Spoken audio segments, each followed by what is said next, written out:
Hello everybody, I am your host, Drake. Welcome to the first episode of this new series for the Potomac View. The Potomac View aims to explore the hottest issues at the intersection between the United States and China.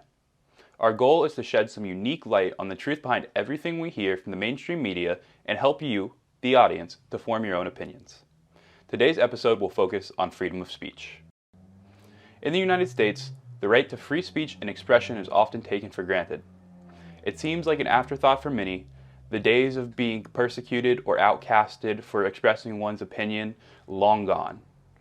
However, in some other nations, like the People's Republic of China, citizens do not enjoy the same levels of freedom of speech as Americans perceive as the norm, especially if that opinion is seen as unfavorable by the Communist Party, can be harmful to one's reputation, and in some cases, even their livelihood. One of those famous incidents surrounding freedom of expression occurred on June 4th, 1989. The Tiananmen Square massacre occurred while thousands of students around the nation gathered at the square to mourn the death of Hu Yaobang, who had overseen the education policies of China. Incidentally, while Hu was in his post of education, numerous student protests erupt around the country, and Hu was blamed for these disruptions and purged by the Communist Party. Once Hu had passed, students gathered at the square to protest both Hu's reputation as well as for more political freedom. However, the Communist Party and its armed forces began a crackdown on the protests. While there is no concrete number of protesters killed, some documents have been leaked saying that the number was at least 10,000. The generally accepted number is much more conservative, yet it still sits at a staggering 2,000 to 3,000 lives lost.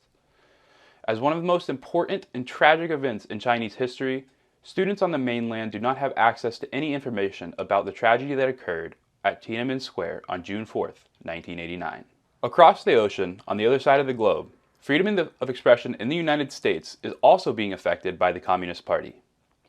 The Houston Rockets and the NBA's connection with the Communist Party led fans to being unable to bring signs into the arenas that express sentiments of support towards the Uyghurs or any pro-democratic movements in Hong Kong, as John Cena also received major heat from WWE and its Chinese partners that led to his eventual backtracking on a statement where he called Taiwan an independent nation.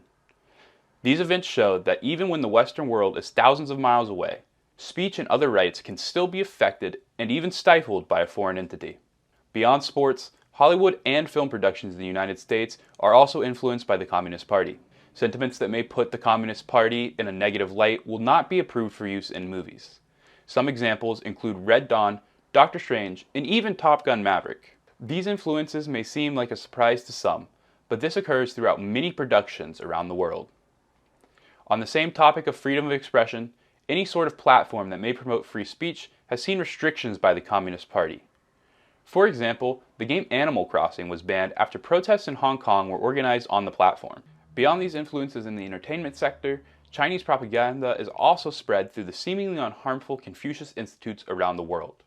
The magnitude of influence that these Confucius Institutes have in the world is reflected by the number of students it teaches. Approximately 9 million students across 146 different countries and regions at 525 different institutes. Many of these institutes are stationed at universities, where the institutes are capable of monitoring their students overseas and even promoting espionage. Hence the nickname China's Trojan Horse. In the U.S., like many Confucius Institutes have been closed due to concerns of penetration into American higher education by the Chinese Communist Party. Beyond international concerns, the Institute's faculty and teachers are hired directly by the Communist Party, and they are not allowed to speak about sensitive topics such as the three T's: Taiwan, Tibet, and Tiananmen Square, which, as mentioned by the Heritage Foundation, are considered the most unfavorable to be discussed by the Communist Party and its affiliates around the world. There are also a couple of lists full of topics that aren't allowed to be discussed, such as the 7 Speak-Nots, which include the topics of universal values, freedom of speech, civil society, civil rights, the historical errors of the Communist Party, the official bourgeoisie, and judicial independence. All of these topics are discussed openly by Americans every day without a second thought. But citizens of the People's Republic of China face serious repercussions when they speak on these topics.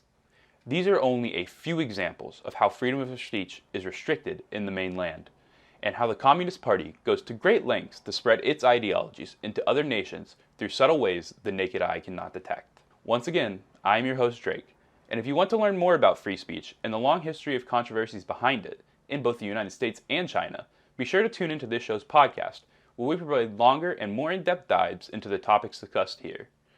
And as always, we encourage you to explore deeper into these subjects, to validate the content you consume from the mainstream media, and to make better and more informed decisions.